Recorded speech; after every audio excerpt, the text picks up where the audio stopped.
I think we're going to get started here. So for those of you who don't know me, my name is Herman Kwan. I'm one of the fifth-year residents here at UBC. Welcome to Grand Rounds. This morning I'm going to be talking about the management of rectourethral fistulas. Now, rectourethral fistula is a rare but can be a devastating complication in urology. And anytime we operate on the prostate, whether it be a radical prostatectomy or even a TUPR, there is a small risk of injuring the rectum with a resulting rectourethral fistula.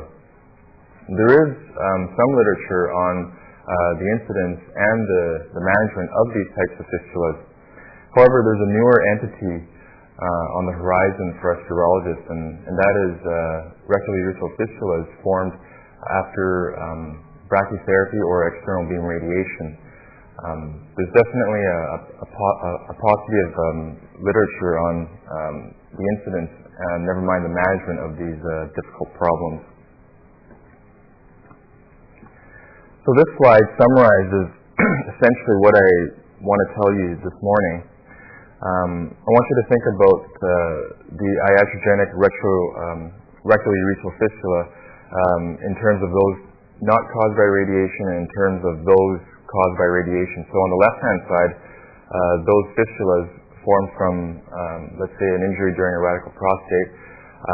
There's actually numerous surgical approaches to excision and repair of these fistulas, and they're quite elaborate. And hopefully by the end of the talk, we'll become more familiar with some of these approaches.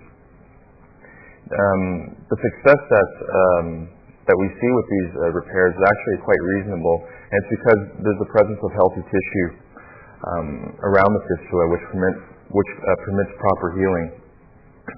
On the other hand, radiation-induced fistulas, very little literature on this entity and its management. Those elaborate approaches that are described for these other rectourethral fistulas will ultimately fail when you're trying to repair fistulas secondary to radiation.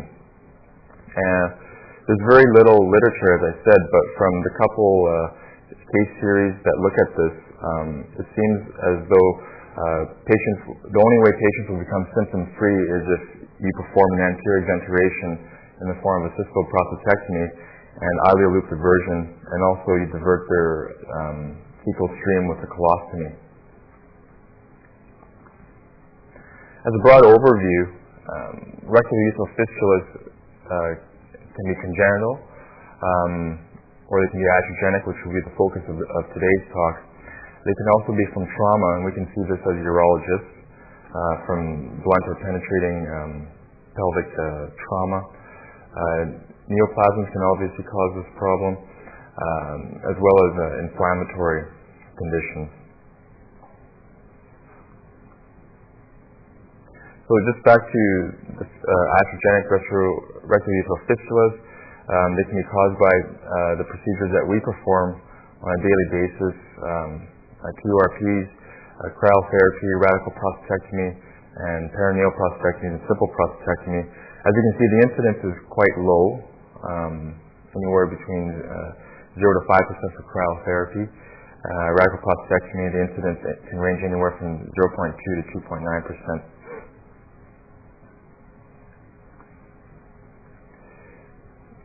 Fistulas formed after radiation. For brachytherapy, the incidence ranges anywhere from 0.4 to 3.3%.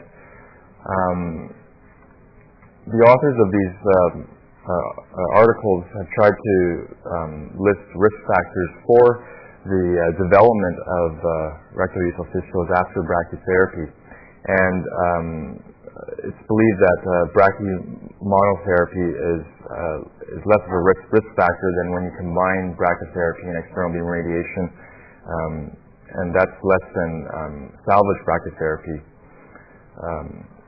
Another important point is that oftentimes after brachytherapy, a rectal biopsy is performed after implantation of the seeds, and some authors feel that this contributes to formation of fistula. However, there's also reports that find that it doesn't, so the jury's still out.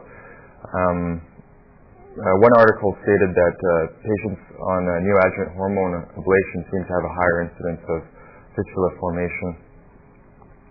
And with respect to external beam radiation, the incidence is quite a bit lower. It ranges from 0 to 0.6%. And there's really not much more written about that I could find in my literature search.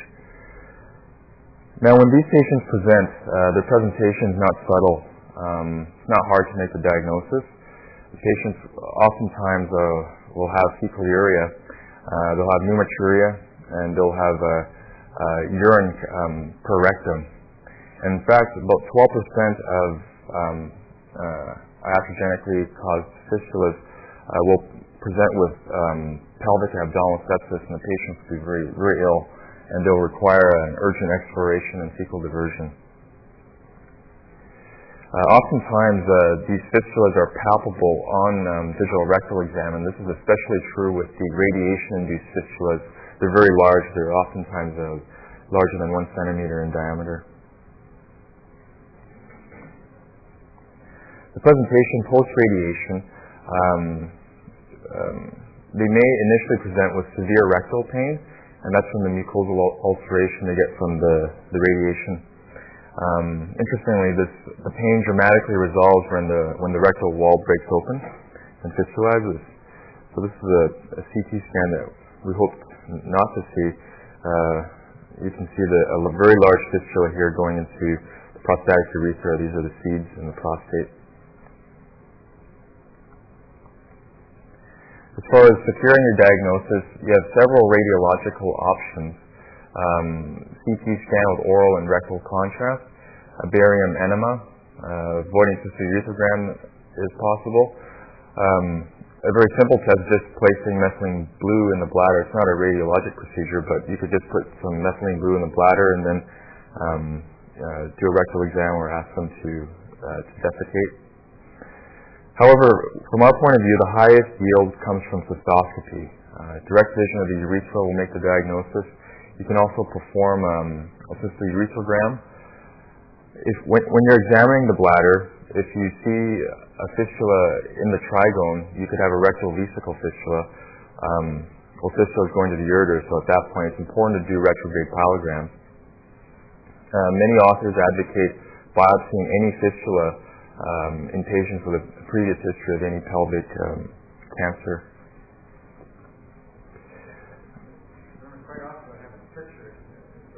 That's exactly right. And the strictures are an important point of treatment. You have to treat the stricture, or else the voiding pressure will be high and the fistula won't close.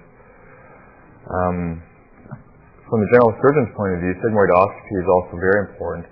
It will localize where the fistula enters the rectum. You can look at the sphincter integrity, and also you confirm the absence of rectal pathology.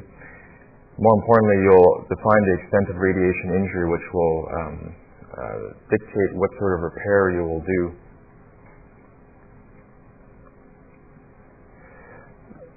So with the treatment of rectourethral fistulas, most of them start off with conservative treatment. And conservative treatment would consist of urinary drainage in the form of just an indwelling Foley catheter or a suprapubic tube. As well, fecal diversion is often performed in the form of a colostomy, and these maneuvers are performed in hopes of spontaneous closure of the fistula. This often works for those fistulas not formed after radiation, but for, as I'll show you later, patients who have radiation-induced fistulas, these conservative measures usually don't work. Now, in terms of surgical repairs, I'm going to show you a lot of pictures of all these elaborate local repairs. Yes?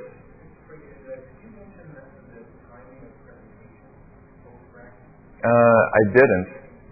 No, it's quite delayed. It's quite delayed. It can be over a year. Most of the series is like a year to a year and a half. Long time. Yeah. So with these surgical repairs, I got lots of pictures to show you. You can do them in single or multi-stages. If you have a very small surgically created fistula, like from let's say a radical prostatectomy is unrecognized, it's very small, it is possible just to go in without doing a fecal diversion and just excising the fistula and doing a local repair.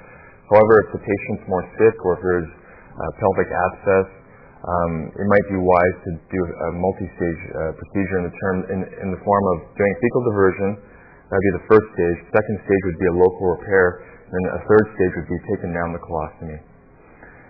Some of the contraindications to a one-stage repair would be previous radiation treatment, uncontrolled local or systemic infections, obviously immunocompromised state, or if there was a very extensive rectal injury that led to the fistula. Now, for those radiation-induced fistulas, as I mentioned earlier, anterior exenteration with urinary diversion is likely the best bet for a durable cure.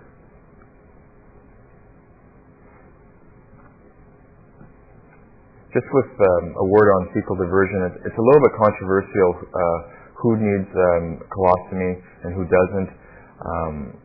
But the probable indications for a colostomy are if you have persistent symptoms despite being on antibiotics and some sort of bladder drainage, if there's persistent fecoluria despite TPN or low residue diet, and the patients are septic, and obviously if there's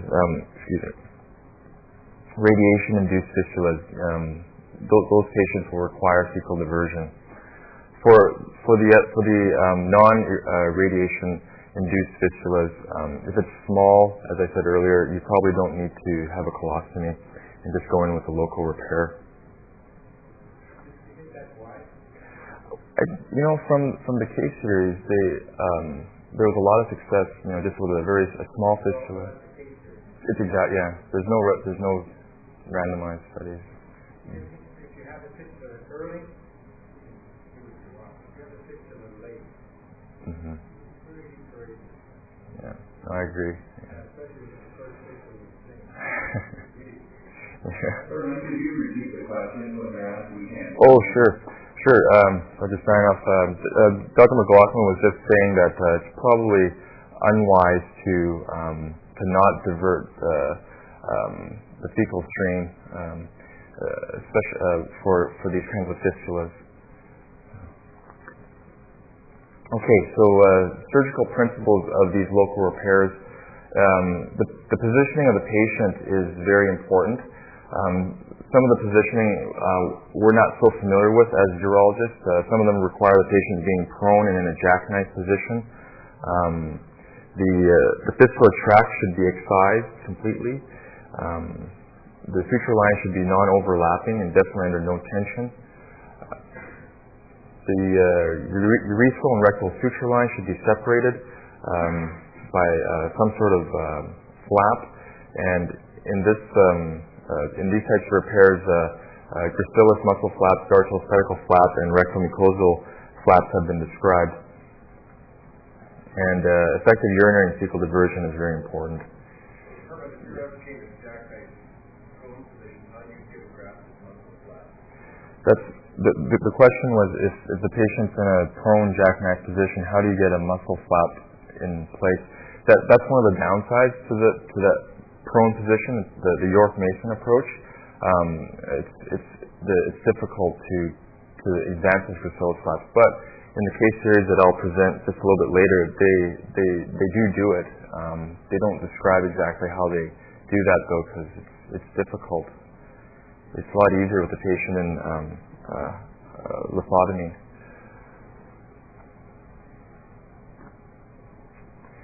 And for these local repairs, there's a whole pile of them. There's probably about a dozen of them. And these numerous approaches sort of reflect the overall uncertainty in approaching this problem.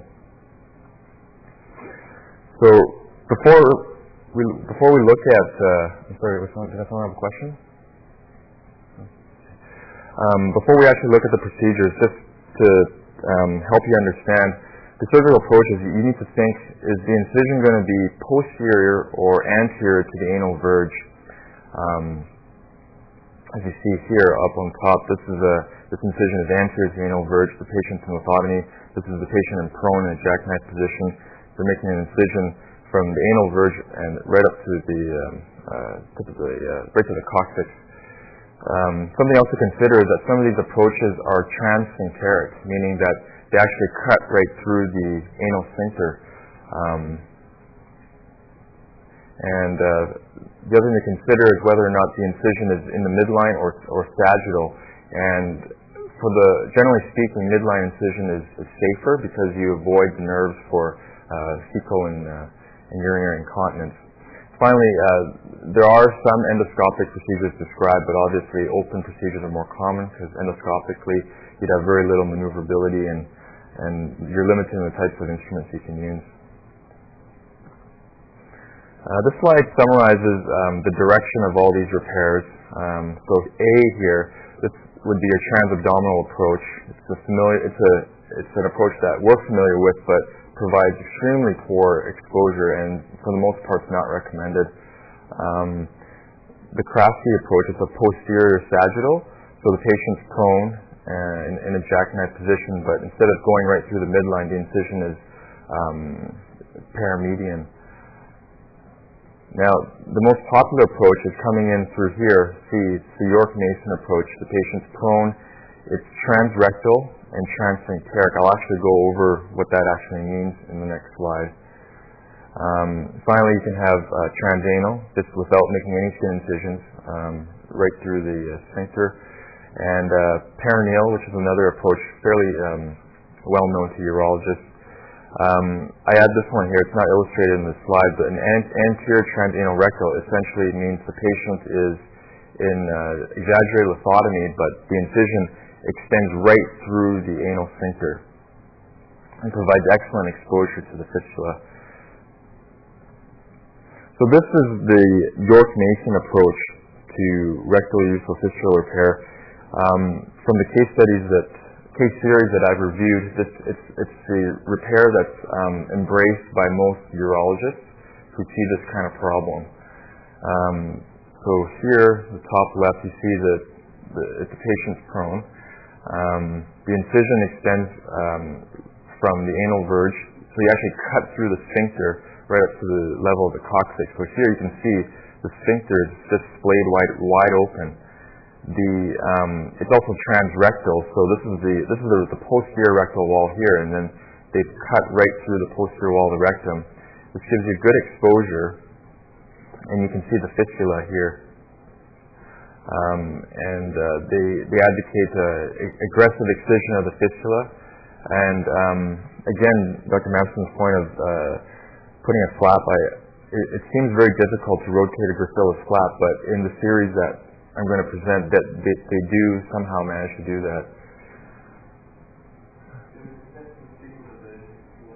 Some of them do, some of them don't. Now, just back to the part with division of the anal sphincters. I certainly didn't know that you could do this, but you can cut right through the anal sphincters, and as long as you tag the three main parts of it and then sew them back properly, there's no increased risk of fecal incontinence, which I found was amazing. Here's just another diagram with a perineal approach here. Sure, yeah. Dr. McLaughlin wants to see me do this the first time I do it, just for people in Victoria. Okay, this is a perineal approach. We're familiar with this exposure. It's just the inverted U. Patients are in exaggerated lithotomy. And here, the picture doesn't display well, but we'll have a better one in the next couple slides. The fistula has been isolated, and the rectal and urethra has been separated. Right here, they've been repaired primarily, and here, the authors have developed a subdartos flap, and here they've rotated up and interposed it between those two suture lines.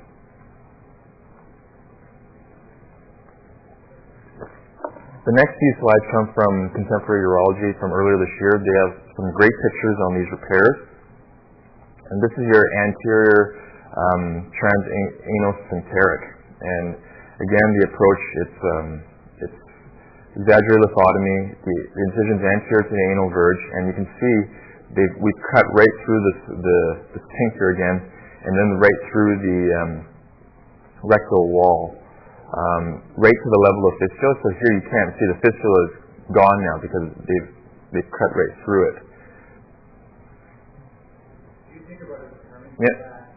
When you compare rectal vesicle, vesical vaginal fistula, the old repair was cut the anterior part of the bladder, go all the way down and incorporate the fistula.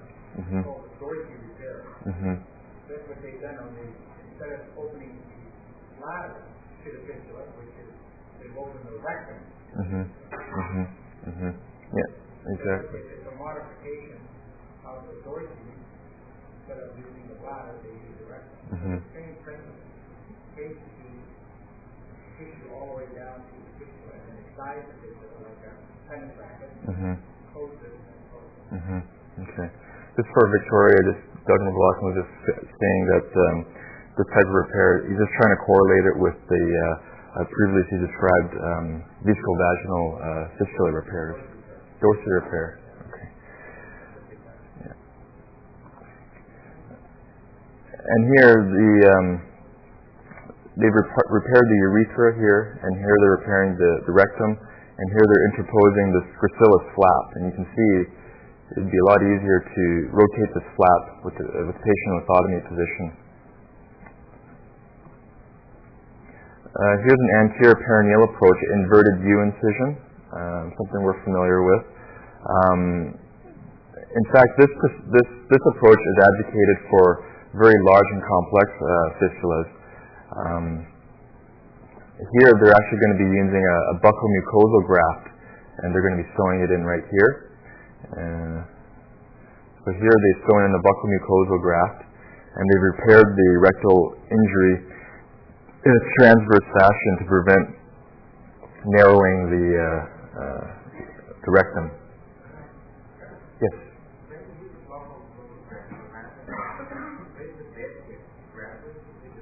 Well, I know I think the question was Dr. Asher asked where the bed of this buccal mucosal graft is where it is.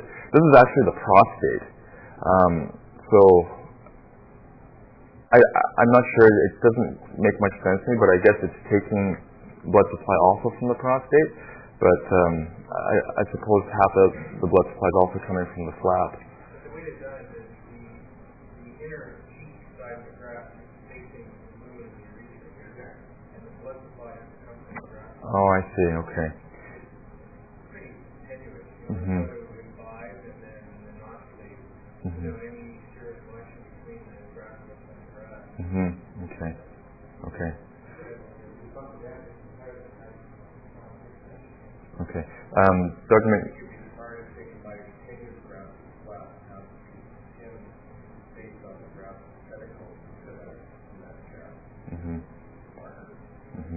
Just for the people in Victoria, the reconstructive urologists at Children's Hospital don't think that the buccal mucosal graft will get adequate blood supply from this gracilis muscle flap.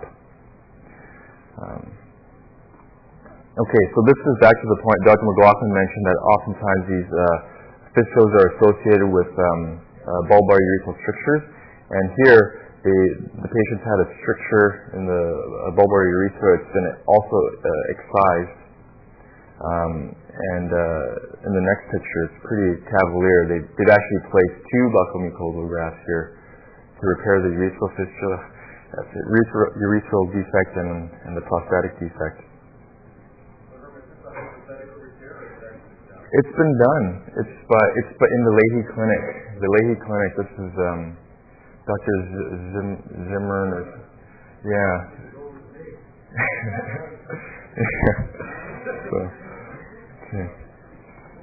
Okay. This is just a picture of them fixing the gracilis muscle to the buccal mucosal graft. Okay.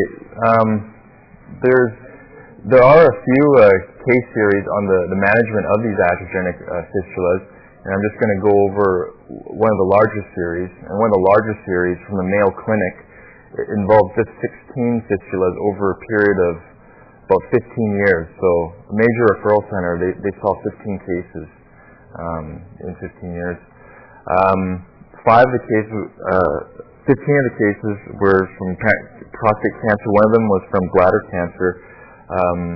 As you can see down here, there were 7 radical prostatectomies, 2 salvage prostatectomies, and 5 out of these 16 cases were due to radiation. But this whole case series didn't differentiate the treatment of radiation-induced versus non-radiation-induced fistulas. So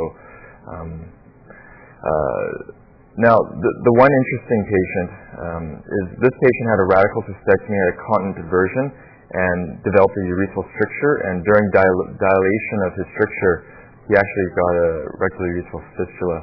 So. Now, just to summarize what the results was, 7 of these 16 patients had colostomy as an initial management, and it never worked every time they did that. They needed something more. That is, the colostomy itself didn't cause spontaneous closure of the fistula. 13 of the 16 underwent some sort of surgical excision. 9 were quote-unquote cured. That was, they were fecally and urinary continent. The 3 times that they did use the gracilis flap, they had very good results. And the procedures that they underwent, it was just a whole grab bag of all the procedures that I mentioned before. The 4 failures they had, these patients ended up having permanent fecal diversion with quote-unquote good palliation of symptoms. They don't say what the etiology of the fistula was, but the 4 failures, it could be, from these 5 radiation patients, but I don't know for sure. And interestingly enough, in this series, none of these patients got some anterior exenteration. 3 patients were conservatively treated with antibiotics, and they don't say what happened to these patients. So conclusions from this series: treatment with fecal diversion only results in poor results. The local repairs, reasonable success, 70%, and every time they used the gracilis flap, they had 100% success. So here's a case presentation. This is just about a couple months ago. A 77-year-old man with intermediate risk prostate cancer. He had brachytherapy in 2002. Began having rectal bleeding in 2004. And that year he had a colonoscopy and he was found to have rectal proctitis. In March of this year he was found to have a rectal ulcer on sigmoidoscopy. It was 1.5 centimeters, and this summer he started getting urinary symptoms in the form of dysuria, pneumaturia, frequency, and febrile UTIs. So here are some pictures. So here you can see there's air in the bladder. There's more air in the bladder, and right now that's probably sigmoid. There's no connection between the bladder here. It's going down. You can start seeing the prostate now with some seeds. And you can guess what's coming up. So here you can see the defect is very large. It's over a centimeter.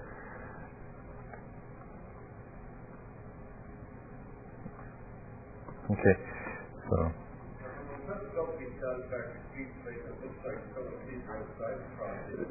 It sure does, yeah. I didn't ask anyone, but it sure does, and I'm sure that it may have contributed to it. Okay, so the patient's now admitted under general surgery. He's got fevers. He has a Foley catheter in. He has stool in his urine. You can see it, pneumaturia, DRE. The fistula easily admits your examining finger. A fistula was performed, and you can see the fistula. There's mild radiation cystitis. So the question now is, how would you manage this patient?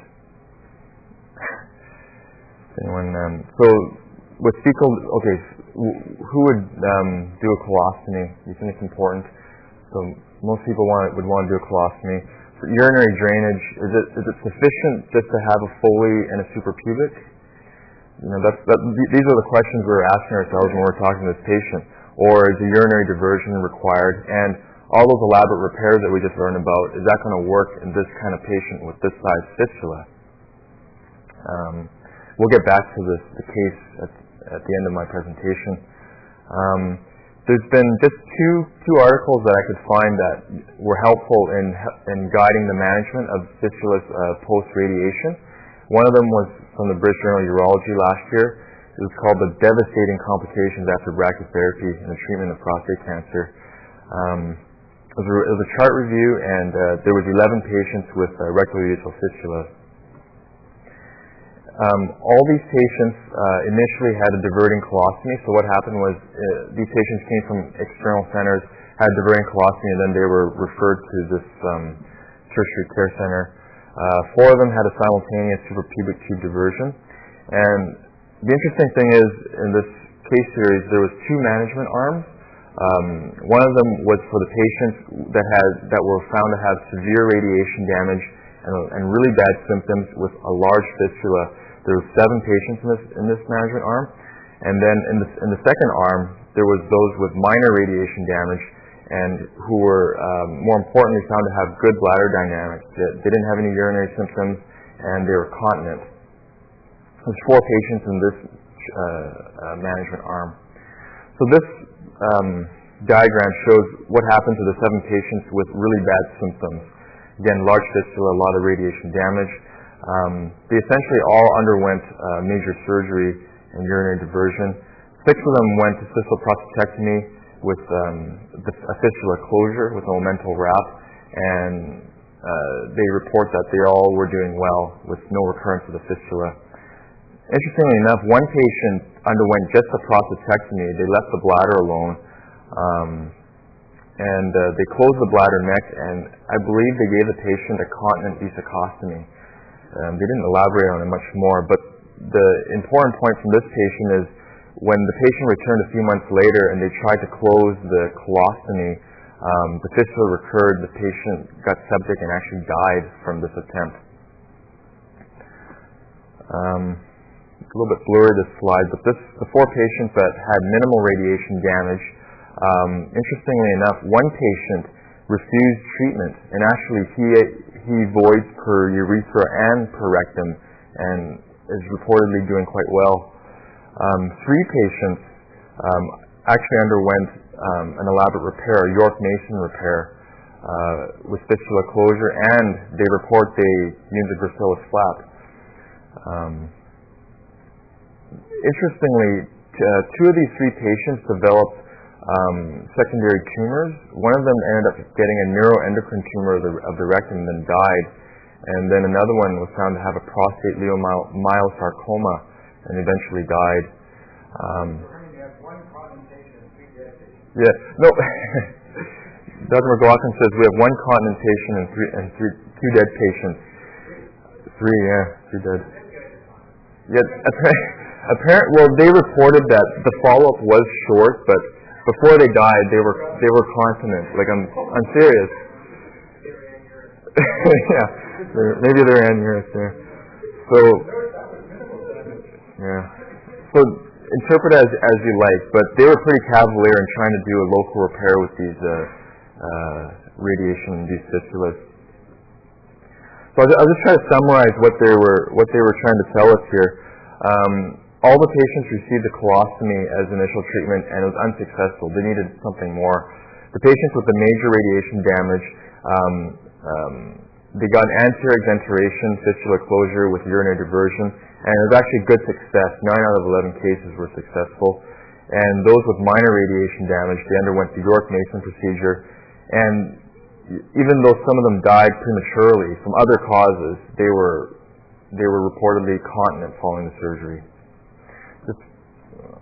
I'm going to try to go through this series quickly here. There's just one more report that was helpful in the literature. It just came out this year in JU. This one looked at all urinary fistulas following radiation. They had 51 patients. They looked at external beam radiation, brachytherapy, or combined therapy. And they did their best to exclude patients that had previous radical prostatectomy or any inflammatory disorders that would predispose people to fistulas. A total of 11 fistulas were reported, And just to conclude what they found that the majority of the patients, the majority of these radiation-induced fistulas are very large, and these fistulas drain into a necrotic and infected prostate even after prolonged fecal diversion. And from their experience, the subjective or objective cure was possible only when you diverted their urine and you diverted their fecal stream. And they reported a couple cases where they actually spared the bladder, so they just did an ileal loop, they left the bladder in, and it seems as though when you do that, the patients aren't very happy. They still have complications with persistent hematuria and pelvic abscess.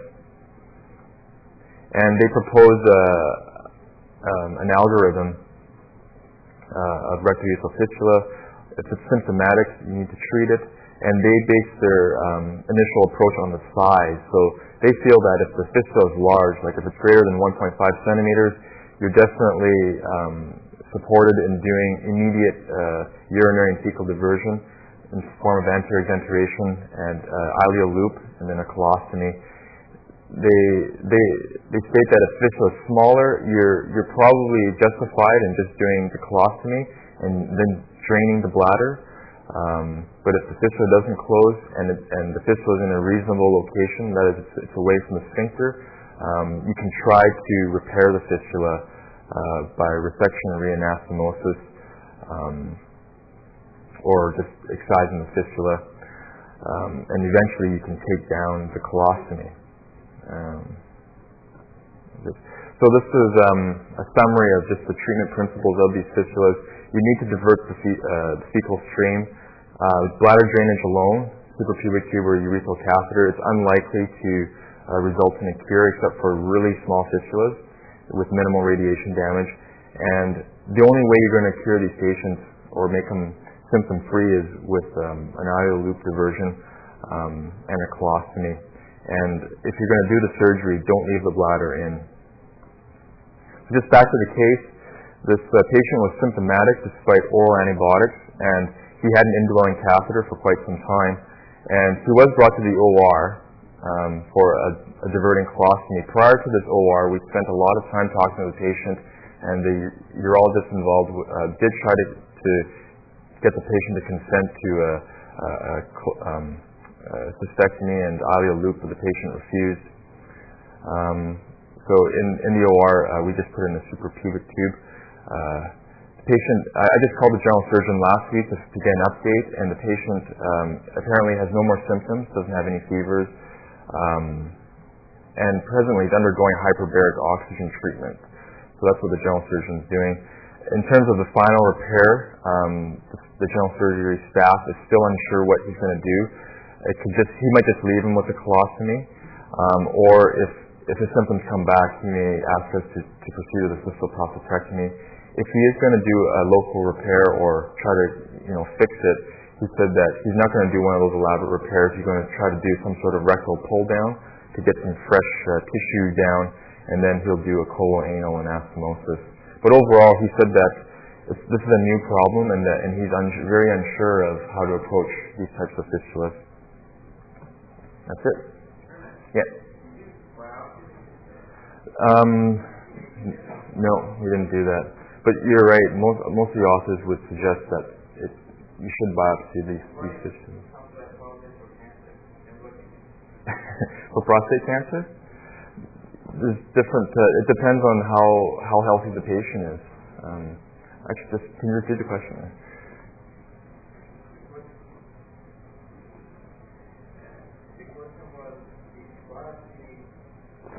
Can you hear the question, Victoria? No.